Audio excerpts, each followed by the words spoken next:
Hey, so something that can oftentimes be challenging for me when I'm out on the road and I'm traveling and I'm doing landscape photography like I'm doing right now, and I'm also recording video as well, is backing up my photos and videos. It's always a good idea to create at least one copy of your photos and videos because, well, all kinds of things can go wrong. You could lose an SD card, you could break one, it could malfunction, you might stick it in the camera and accidentally reformat it and erase it because you confused it with some other card. Well, that is where this device comes in. This is a new device that just went live over at Kickstarter through a new crowdfunding campaign. It's called the UnifyDrive UT2. This is a portable NAS, a portable network attached storage device. And basically the way it works is that like I have a CFExpress Type B card here for my Canon EOS R5. I just put it in the bottom of the device, and it beeps to let me know that the card has mounted. And then after that, I just double tap this button here on the side to initiate a backup. So now all of my photos and videos on this CFExpress Type B card are being automatically copied and transferred onto the two SSDs that are back here. Now, the reason why they call it a NAS, a network attached storage device, is because this also supports RAID. You can format the two SSDs in here as RAID 1. There are other options too, which I'll get to. But when formatted as RAID 1, both of these SSDs are combined into a single volume so that when all of the data is copied onto here, it is mirrored across both drives. And then when the backup process is complete, it'll beep 3 times. And there we go. The backup is done. I can remove the card. And now everything that was on this card here has been safely transferred onto the two SSDs that are inside. In this video, I'm going to share with you my honest and unbiased opinion about the UT2, the pros and cons, some of the problems that I experienced with this device, some of the things that I think could be improved. At any point during this video, if you want to check out the pricing and you want to check out the Kickstarter campaign, there's a link down below in the video description you can use.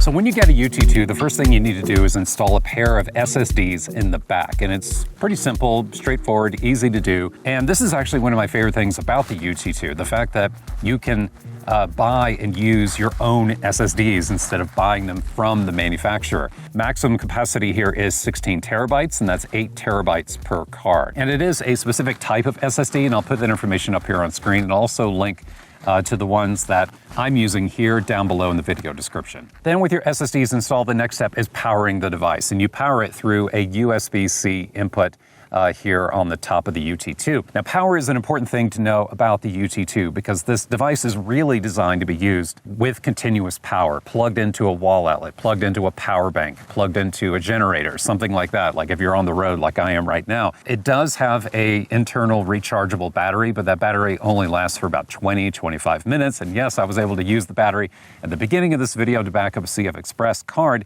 but I only had a few files on it, and CFExpress cards are also really fast, and that's why I was able to demonstrate it like that. But if you were backing up like SD cards or a lot of files, you would not want to rely on the internal battery for that. You would definitely need to plug this into some kind of power. Then you want to download the UnifyDrive app for iOS, Android, and there's also a desktop client for macOS and Windows as well. And you use that application to connect to the device wirelessly and configure it so that it is able to connect to the internet on its own independently. And there's an Ethernet outlet up here on top that you could use to connect this directly to a router, but it also supports Wi-Fi and Bluetooth. So you can connect to the device, configure it so it can connect to your own Wi-Fi network. And then once it's able to connect and access the internet, it's going to download a very large system update, firmware update. It takes quite a long time. For me, it took somewhere around 20-25 minutes to download and install. But then once it was finally downloaded and installed, then I was able to start setting up the UT2. In setup, the first thing you do is create a user account. And that first user account is the administrative account. You may then create additional accounts if you want for other people, but the first one is always the administrator. And this is a username and password that you use to access not only the device, but also the files that are stored on here that are managed by the UT2. And this is one of the interesting things about this device that's different, say, from like a normal external hard drive, where someone could just, pick up your external hard drive, plug it into any computer, and access all of the files on it. With the UT2, everything is protected behind a username and password. So even if, say, a thief was clever enough to figure out, that they needed to download the UnifyDrive app to connect to it and all that kind of stuff, they still could not access your data because they don't have your username and password. Then the next step is formatting the SSDs. Now, as mentioned earlier, the UT2 supports RAID 1, which combines both of these SSDs into a single volume, and then the device automatically mirrors your data across both drives so that if one of the drives in here were to fail or malfunction, you would not lose any data because you have copies of your data that have been automatically saved to both drives. And in case you're curious to know, does the RAID system actually work? Well, I'm happy to tell you that it does. I actually filled this thing up with photos and videos, purposely removed one of the SSDs from the back to see what would happen.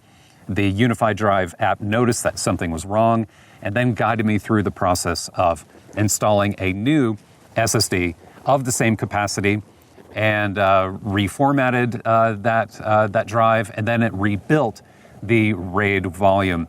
My original RAID volume, no problem. It took, I think, about 3 or 4 hours in order for it to do it, but eventually I was back in business again and no data was lost. But if RAID 1 is overkill for you and you don't want to go down that road, you don't have to.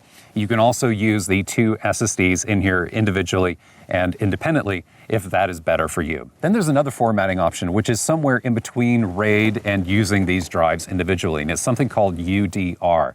Now with UDR, you choose which folders and directories you want the UT2 to automatically copy and back up between the drives. So if you had a folder of really important stuff like photos and videos, you could say, I want this particular folder to be backed up every few hours, every day, every few days, every week, whatever it is, and the device will automatically copy that data over to the other drive. And that creates more space on the drives because then it's not filling those drives up with system files to support RAID. And it's also not automatically, backing everything up. At least then you're able to choose what's most important to you. So that is also an option. Whether you choose RAID 1 or UDR or use the drives independently, another thing you could do with the UT2 is create a flash drive. Now, a flash drive is just like a regular USB stick or an external SSD drive, one that when you plug it into your laptop or desktop, a volume mounts and you're able to read and write data to it without any kind of username or password or anything like that. And effectively what that does is it creates like a partition within these drives, and you're able to choose how large or how small you want that space to be. So let's say, for example, you wanted to use the UT2 for backup for photos and videos, but you also wanted some writable space on the SSDs for like video editing, something like that. Well, you could carve out like say 256 gigabytes worth of space for use as a flash drive, and then use this as a normal external hard drive as well. Now, in addition to media card backups and file storage, there are some other pretty cool things you could do with the UT2, one of which is creating your own Wi-Fi network. Basically, you just plug the UT2 into a router or an Ethernet port, and then you create your own Wi-Fi network with your own password, which you may then connect to using your phone, your laptop, your gaming device, whatever it is that you have. And this could be helpful in situations where, let's say you're traveling and there's a public Wi-Fi network. You don't necessarily trust it, trust the security of it, or maybe it's slow because there's just so many people using it, like in a hotel or something like that. Well, you can create your own Wi-Fi network. And I can tell you from testing this out on my own, I created one and set one up, and I had no trouble connecting to it from my phone and my laptop and other stuff, and it worked perfectly fine, and it was very fast and had no trouble with it at all. And then you can also use the UT2 as a media server, similar to what some people do with their NAS systems at home. You can store, say like your DVD rips or your Blu-ray rips or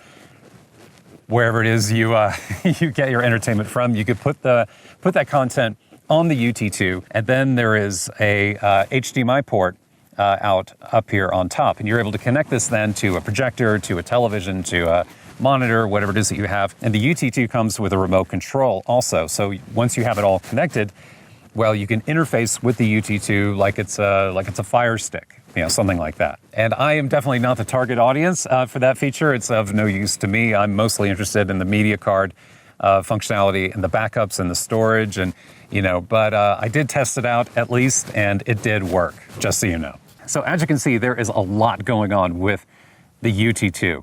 And honestly, this video could be an hour long or even longer if I were to try and cover everything about it. But I want to move on and talk about my own experience with this device, some of the pros and cons of it, some of the things that I think you should know if you are considering backing this. Okay, and I have some notes here on my phone so I don't forget anything. The first and most important thing, and the thing that's been a bit of an issue for me, especially on this trip right now, is the fact that not all media cards are supported at the time of this review. For example, I have no trouble at all backing up SD cards and CFExpress cards from my Canon EOS R5, but SD cards from my Fujifilm GFX camera are not supported. I put the card in, the device doesn't recognize it, it doesn't know what it is, doesn't know what to do with the card, so I would assume that there could be other cameras affected by this as well. I contacted the company about it a few weeks ago. They are aware of the problem and they've told me that they're looking into it, so hopefully this won't be a problem for much longer. If this is something you want to verify before you back the campaign, I would recommend contacting the company and asking them about it. Obviously, I don't have the capability of testing every single camera that's out there, so you might want to check with them first. Okay, next one. This is something that I mentioned earlier, and that is the fact that while this does have an internal rechargeable battery, which is nice, that battery only lasts about 20 or 25 minutes. So it's not the type of device that you would use, say, put this in your camera bag and you're out traveling, you're out on the road, you're camping, maybe something like that, and you just want to pull this out of your bag and back up your SD cards. Fortunately, that's not what this device is designed to do. It needs some kind of power source. So just be aware of that. The next slightly unfortunate thing about the UT2 that will really only affect people like me, people who are traveling, people who are out, in environments like this. The next unfortunate thing is that it's not weather sealed or protected in any way. I mean, there is this like silicone case, wrapped around the outside of it, and that does help prevent, like dings and dents and things like that. But there are vents here on the side because there is an internal fan, and there's also some cutaways in the metal plate back here, because these SSDs inside of here get rather hot. So the fan has to kick on and pull heat out. And because of those cutaways, I mean, if you got any kind of moisture or water inside of here, right underneath here is where the SSDs and the logic board are, and it would be just fried. So if you do travel with this in some type of outdoor environment, I would recommend putting it in some kind of plastic bag or some type of protective case. One feature that's not currently available, but the company has told me that they're working on and should be rolling out hopefully sometime over the next few months, it could be live by the time you watch this video, is support for cloud backup providers like Google Drive, OneDrive, Dropbox. And the reason that's helpful is because then you would have like the ultimate backup solution, because not only would you have a copy of your photos and videos locally with you, but you would also have that data up in the cloud. So if anything were to happen while you were traveling, if someone stole your camera bag or you lost everything, or at least all of your data would be up in the cloud, so you could, get it later. Now, of course, in order to upload files into the cloud, you're going to need some bandwidth. And if you're uploading raw photos and videos like me, that may or may not be possible, depending on where in the world you are, depending on the network connection that you're on, because some people clamp down on upload bandwidth so that people don't run their own home servers and all that kind of stuff. So, even if and when that feature were to go live, if it were actually useful, we'll just have to see. But I'm encouraged, and I hope that comes, because if I were able to just automatically upload all of my backed up data from the UT2 to the cloud, while I'm out, I could just leave this thing running overnight. That would be pretty cool. Another thing to be aware of with the UT2 when using the backup functionality here with the SD cards and the CFExpress cards, the UT2 backs up those cards in their entirety to a time-stamped folder every time you put a card in here. That's important to know because let's say, for example, you back up an SD card and that card still has some space on it. So you take it out, you put it in your camera, you go out, you take more photos, you put the card back in the device, you perform another backup. Well, an entirely new timestamp folder is created, and that card and all of the previous files that you backed up, they're all imported as well. The entire card is backed up. So you end up with multiple copies, multiple backups of the same SD card. So what you then need to do is just connect to the UT2 through the UnifyDrive app and then delete those older timestamp folders, which is, it's a little bit of a hassle, but that's just something to understand about this. Like, it doesn't recognize which files have already been imported and backed up and which ones have not. Unfortunately, it just imports everything. And then finally, one last thing I want to mention before I move on and try to summarize everything that I've covered in this video.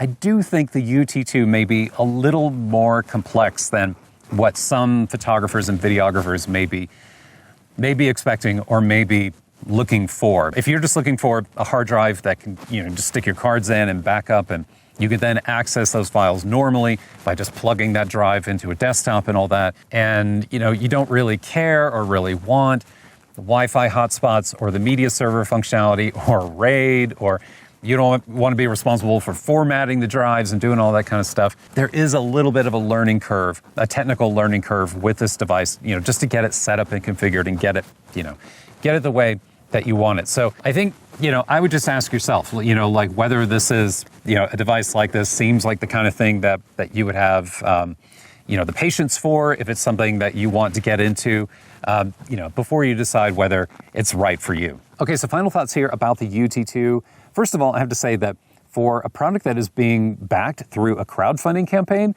this product is surprisingly finished, surprisingly polished. I mean, from the design side to the engineering side, the hardware and the software, I was expecting something much more like a prototype when the company contacted me. I think it was like 2 or 3 months ago. But, from the packaging to the hardware to the software and everything else, I mean, it's pretty much done and ready to go, which is nice to see, especially if you're something that is being crowdfunded. I love the fact that you can install your own SSDs. I think that's really smart. I feel like that's been a limitation of some portable backup solutions in the past. Some of you may remember some of the products I'm talking about. I think the RAID functionality is really cool. I love the fact that it can create its own copy and secure the data that way. I do wish the weather sealing was a little bit better. I wish it was a little more rugged. That would be nice. And I do think in some ways the device could be overkill for some people. There is a lot of functionality here. There is a lot of stuff that you could do with this device. In some ways, for me, I kind of wish it was, dropping my phone, I wish it was, a little bit simpler, a little more stripped down, because personally, I don't need the media server stuff. I don't see myself using the Wi-Fi hotspot all that often, but in general, it definitely, works, and it definitely does the job of backing up your cards while you're traveling, if that is something that you're looking to do without bringing a laptop, without packing a laptop plus cables and dongles and drives and, whatever else you need with you, media card readers, in order to be backing up your data. It is absolutely something that you can do with the UT2 by itself. So that's it. That's been my experience so far with the UT2. If I have any updates for you, I'll pin a comment down below, and I'll also update the written version of this video. I have a blog post that goes along with it. If you'd like to check that out, I'll link to that down below. And of course, if you want to check out the crowdfunding campaign over at Kickstarter and back this and get your hands on one, I will put a link to that crowdfunded campaign down below in the description as well. Thanks so much for being here. I hope this video was helpful to you, and I'm ready to go shoot. I'll see you later.